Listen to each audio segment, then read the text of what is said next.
नमस्कार, मैं श्रीमती रश्मि पांडे, उन्नत शिक्षण संस्थान बिलासपुर।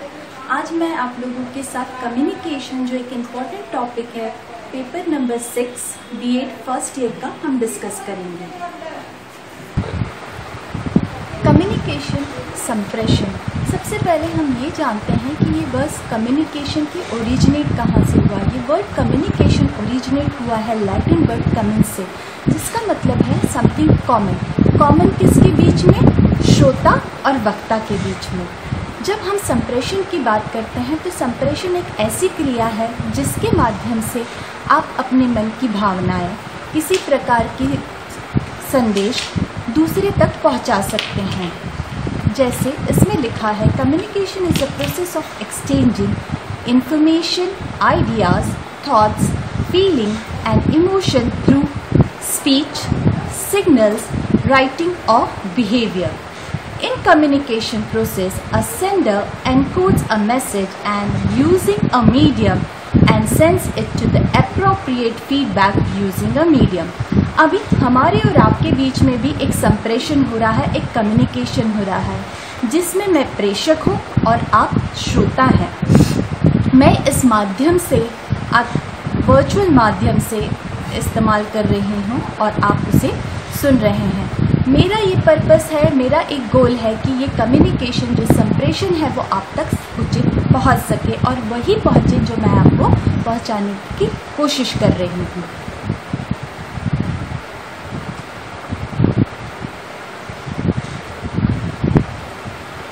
अब हम देखते हैं कि इसका इम्पोर्टेंस क्या है, संप्रेषण का महत्व क्यों है। संप्रेषण के द्वारा हम अपनी भावनाएं, हम हमारे विचार, हम एक दूसरे के साथ साझा कर सकते हैं। दूसरा, ये क्रिएटिंग अवेयरनेस। अभी हम देख रहे हैं कि इस दौर में कोविड-19 की वजह से मास मीडिया हो चाहे सोशल मीडिया हो, किस प्रकार से अवेयरनेस क्रिएट कर रहे हैं, छोटी से छोटी चीज़ों को सरल भाषा में, ताकि वो मास तक पहुंच सके, इसका इस्तेमाल किया जा रहा है। एक प्रभावशाली संप्रेषण के लिए ये बहुत आवश्यक है। इसके पीछे उद्देश्य भी है कि सभी इससे प्रभावित ना हो।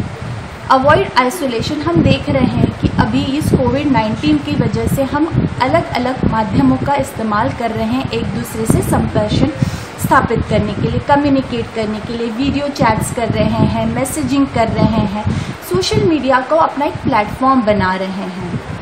सोशल मीडिया पर हम कम्युनिकेशन कर रहे हैं। मास मीडिया इस कोविड-19 के इश्यूज़ को बहुत हाईलाइट भी कर रही है, जिसकी वजह से हम प्रोग्रेस भी कर रहे हैं, एक तरह का डेवलपमेंट भी दिख रहा है और मासेस का एजुकेशन भी हो रहा है।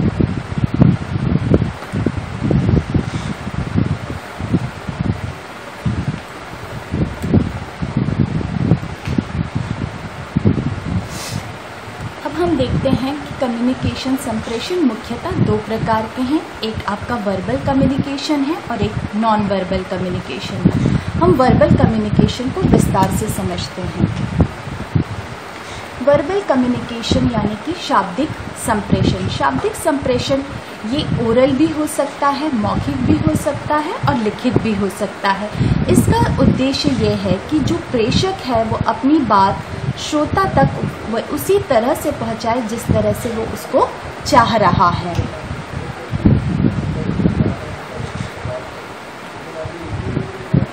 जैसे कि मैंने आपको बताया कि शाब्दिक संप्रेषण दो प्रकार का होता है, एक ओरल है, एक रिटन है, एक मौखिक है और एक लिखित है। अब हम ओरल, मौखिक संप्रेषण की बात करते हैं। तो जो मौखिक संप्रेषण होता है, या तो वो फेस टू फेस होता है, आमने सामने होता है, या तो भाषण के माध्यम से होता है, व्याख्यान के माध्यम से होता है। जब हम टेलीफोन पर एक दूसरे से वार्तालाप करते हैं तो वो भी आपका ओरल कम्युनिकेशन में आता है। जो वीडियो लेसन्स हम देखते हैं, वीडियो चैटिंग होती है, वो भी एक मौखिक तरह का संप्रेषण है। हम रेडियो पर जो सुनते हैं वो भी एक तरह का मौखिक संप्रेषण है। जब हम टेलीविज़न देखते हैं वो भी आपका मौखिक संप्रेषण के अंतर्गत ही आता है।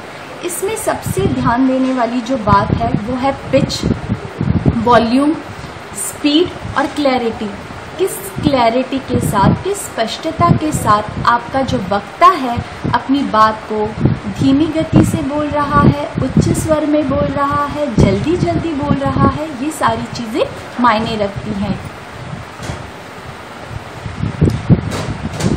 इसके बाद हम देखेंगे रिटन कम्युनिकेशन, लिखित संप्रेषण। लिखित संप्रेषण या तो वो हैंड रिटन हो सकता है या प्रिंटेड फॉर्म में हो सकता है। प्रिंटेड फॉर्म में बुक्स भी आती हैं, आपके ईमेल्स भी हैं, अपने लेटर्स भी हैं, रिपोर्ट राइटिंग्स हैं और मेमोज हैं। इस प्रकार आपका रिटन कम्युनिकेशन होता है। इसमें जो सबसे ज़्यादा इन्फ्लुएंस जो करता है इस तरह के कम्युनिकेशन में है वो है वोकैबुलरी। किस प्रकार के शब्दकोश का इस्तेमाल किया जाता है, किस प्रकार के व्याकरण को हम यूज़ करते हैं, हमारी लेखन शैली क्या है, कितनी शुद्धता रखते हैं और कितना स्पष्ट हम भाषा का प्रयोग करते हैं लिखावट में। इसके बाद हम देखेंगे नॉन वर्बल कम्युनिकेशन यानी कि अशाब्दिक communication. Non verbal communication can go without verbal communication. इसका मतलब है कि अशाब्दिक संप्रेषण बिना शाब्दिक संप्रेषण के जा सकता है, लेकिन कोई भी शाब्दिक संप्रेषण बिना अशाब्दिक संप्रेषण के नहीं हो सकता। अशाब्दिक संप्रेषण इतना महत्वपूर्ण है कि 90% जो हमारे बीच में संप्रेषण होता है उसमें 100% जो संप्रेषण है उसमें 90% नॉन वर्बल कम्युनिकेशन होता है और सिर्फ 10% वर्बल कम्युनिकेशन होता है। अब हम देखते हैं कि नॉन वर्बल कम्युनिकेशन अशाब्दिक संप्रेषण किस प्रकार के होते हैं। एक तो है आपका बॉडी लैंग्वेज, शारीरिक हाव भाव, टच, आपका स्पर्श, स्पेस, आप किस डिस्टेंस से बात करते हैं, आर्टिफैक्ट्स, कलाकृतियाँ, उसके बाद टाइम लैंग्वेज, आपके बीच में कौन सा टाइम स्पेन, और साइलेंस, शांतता। साइन, किस तरह के साइंस का इस्तेमाल किया जा रहा है, और पैरा लैंग्वेज, आपके वोकल्स किस तरह से यूज़ करते हैं आप। सबसे पहले हम इसमें देखेंगे कि फेशियल एक्सप्रेशन। यहाँ आपने क्लिप में देखा कि different types of facial expression आपको दिख रहे हैं। इससे हमको पता चल रहा है बिना शब्दों के माध्यम से कि कोई गुस्से में है, कोई बहुत खुश है, कोई अपनी नाराज़गी प्रकट कर रहा है, कोई आश्चर्य दिखा रहा है। बिना शब्दों के ये भी हम संभव है।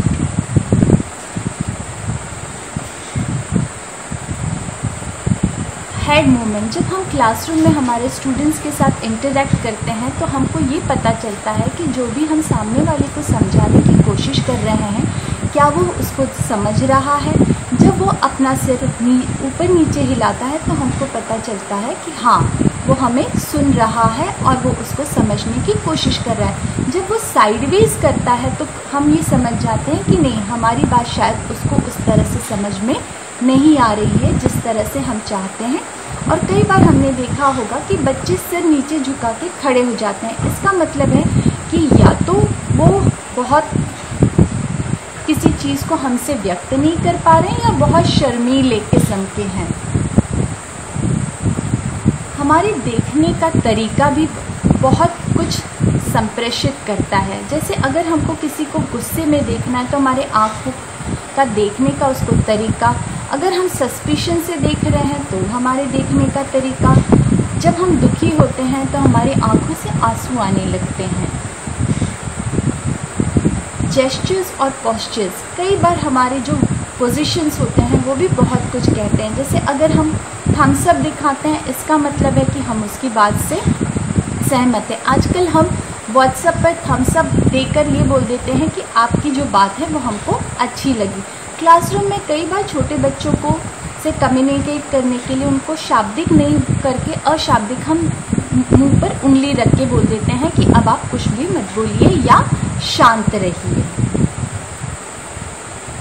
Shape of the body, shape of the body से भी बहुत सारी कम्युनिकेशन होती है।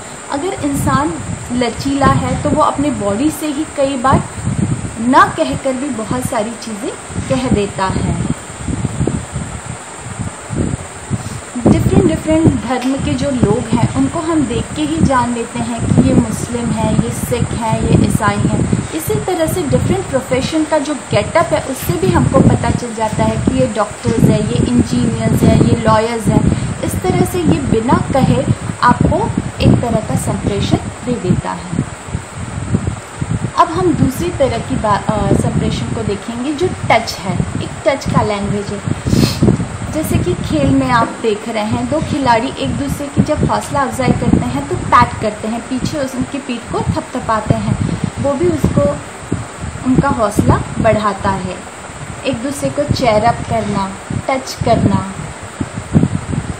स्पेस लैंग्वेज, जितना अगर हमारा कोई करीबी है तो हम इससे काफ़ी पास से बात करते हैं। एक सोशल डिस्टेंस मेंटेन करना है, जैसे क्लासरूम में है तो थोड़ी डिस्टेंस को करते हैं, और जब पब्लिक मीटिंग होती है तो हम एक डिस्टेंस को ध्यान में रख के अपना कन्वर्सेशन करते हैं। हम सब जानते हैं कि ट्रैफिक सिग्नल्स में इसका बहुत इस्तेमाल होता है। बिना कहे अगर ये एरोज लगे हैं तो इस तरफ हमको नहीं जाना है, यहाँ हमको स्टॉप करना है, हमको राइट टर्न करना है, हमको लेफ्ट टर्न करना है। हमारे आसपास की जो कलाकृतियाँ हैं वो भी बहुत सारी चीज़ें बता देती हैं, जैसे कि अभी का क्लाइमेट क्या है, इससे हमको पता चल जाता है। कलर, आपके रूम का कलर अगर ब्राइट है तो वो आपको बहुत वाइब्रेंट होता है, आपको एनर्जाइज करता है। लाइटिंग डल लाइट होने से एक डल मूड क्रिएट करता है। टाइम लैंग्वेज, अगर कोई आपको रात में कॉल करता है इसका मतलब आप समझ जाएंगे कि बहुत इमरजेंसी है, तभी उसने आपको कॉल किया है, नहीं तो जनरली वो आपको कॉल नहीं करता। और हमेशा जो लोग पंक्चुअल होते हैं उनको देख के पता चल जाता है कि घड़ी में ये समय हुआ है। साइलेंस भी अपने आप में बहुत कुछ बताता है। कई बार ये बताता है कि आप चुप हैं, हम हाँ भी नहीं बोल रहे हैं, ना भी बोल रहे हैं, नहीं बोल रहे हैं, लेकिन वो बता देता है कि हम उनके साथ हैं या उनके साथ नहीं हैं। आप जब बोल रहे हैं, जैसे कि पोएम में बोल रहे हैं, जब हम इसमें रिदम चेंज करते हैं, अप एंड डाउन करते हैं, ये भी बहुत सारी चीज़ें उस चीज़ बता देता है। अगर हमको किसी को गुस्से से एक ही वाक्य को बोलना है तो हम अपने वॉइस में मॉड्यूलेशन करने लगते हैं। टाइप्स ऑफ कम्युनिकेशन, एक होता है इंटरपर्सनल कम्युनिकेशन जिसमें दो लोगों के बीच में संवाद होता है। इंट्रापर्सनल कम्युनिकेशन, जब हम एक अपने आप से जब बात करते हैं, जब चिंतन करते हैं, मनन करते हैं, इस तरह की जब परिस्थितियां आती हैं तो हम इंट्रापर्सनल कम्युनिकेशन करते हैं। एक्स्ट्रा पर्सनल कम्युनिकेशन, जब हम अपने पेट्स से बात करते हैं, ह्यूमन बीइंग्स के बीच में जब कम्युनिकेशन नहीं होता है, जब एनिमल्स के साथ हम बात करते हैं तो इस तरह का कम्युनिकेशन एक्स्ट्रा पर्सनल कम्युनिकेशन में आता है। ग्रुप कम्युनिकेशन, अगर हमको कोई डिस्कशन करना है, किसी मैटर को सॉर्ट आउट करना है, तब हम ग्रुप कम्युनिकेशन का इस्तेमाल करते हैं। कई बार इंटरव्यूज़ में आपका ग्रुप डिस्कशन होता है, इससे भी पता चल जाता है कि आप एक ग्रुप में अपनी बातों को किस तरह से प्रेजेंट करते हैं। मास मीडिया, हम सब आजकल इस मास मीडिया के युग में हैं। टीवी, इंटरनेट, न्यूज़पेपर्स, जर्नल्स, ये बहुत सारी चीज़ें हमारे घर बैठे हमको उपलब्ध करा देती हैं। प्रभावशाली संप्रेषण के लिए क्या क्या ज़रूरतें हैं? सबसे पहले कि जो भी हम सामने वाले तक संप्रेषित करना चाहते हैं उसके लिए हम अपने विचारों को एकत्रित करें, उचित शब्दों का चुनाव करें, अपनी बात करने की शैली में उसका ध्यान रखें। अगर हम फेस टू फेस कन्वर्सेशन कर रहे हैं तो बॉडी लैंग्वेज हमारी उस हिसाब से होनी चाहिए। अगर हम किसी को शोक संदेश दे रहे हैं तो हमारे बॉडी लैंग्वेज में एक अलग तरीका होगा। किसी को एनकरेज करना है तो हमारी बॉडी लैंग्वेज अलग होगी। जब भी कोई बोल रहा है तो उसको ध्यान से सुनना बहुत ज़रूरी है, क्योंकि जब हम उसको रिस्पॉन्ड करेंगे, अगर हम उसको तरीके से नहीं सुनते तो हमारे तक वो जो मैसेज वो पहुंचाने का कोशिश कर वो उस तरह से नहीं पहुंच पाता। कंसंट्रेशन बहुत ज़रूरी है। अगर हम कंसंट्रेट नहीं करेंगे तो वो मैसेज उस हिसाब से हम तक पहुंच नहीं। क्लासरूम में आई कांटेक्ट बहुत ज़रूरी है। इफ़ेक्टिव कम्युनिकेशन जब भी क्लासरूम में, उससे हमको पता चल जाता है कि कितना वो हमको सुन रहा है, किस कंसंट्रेशन के साथ सुन रहा है, क्या हमारी बात उस तक सही से पहुंच रही है। पोस्चर्स, अगर आपका स्टूडेंट बहुत लेज़ी है, ले डाउन है, इससे आपको पता चल जाएगा कि आपके क्लास में उसका अटेंशन पूरी तरह से नहीं है। जब हम छोटे बच्चों के साथ बातचीत करते हैं, उस समय हम जिस भाषा का प्रयोग करते हैं, बड़ों के साथ जिस समय हम बात करते हैं, ऑफिशियल हमारी बात होती है, अनऑफिशियल बात होती है, इस समय हम अपनी भाषा शैली में अलग अलग बदलाव करते हैं और अपनी भाषा को उस तरह से ये बदलते हैं। ये भी बहुत ज़रूरी है एक प्रभावशाली संप्रेषण के लिए। और आखिरी है कि हम किस तरह से एक दूसरे से क्वेश्चन करते हैं। क्वेश्चनिंग एक बहुत बड़ा स्किल है अपनी बात सामने वाले तक पहुंचाने का। अगर आपकी कोई भी क्वेरीज हो तो बताइएगा। Thank you.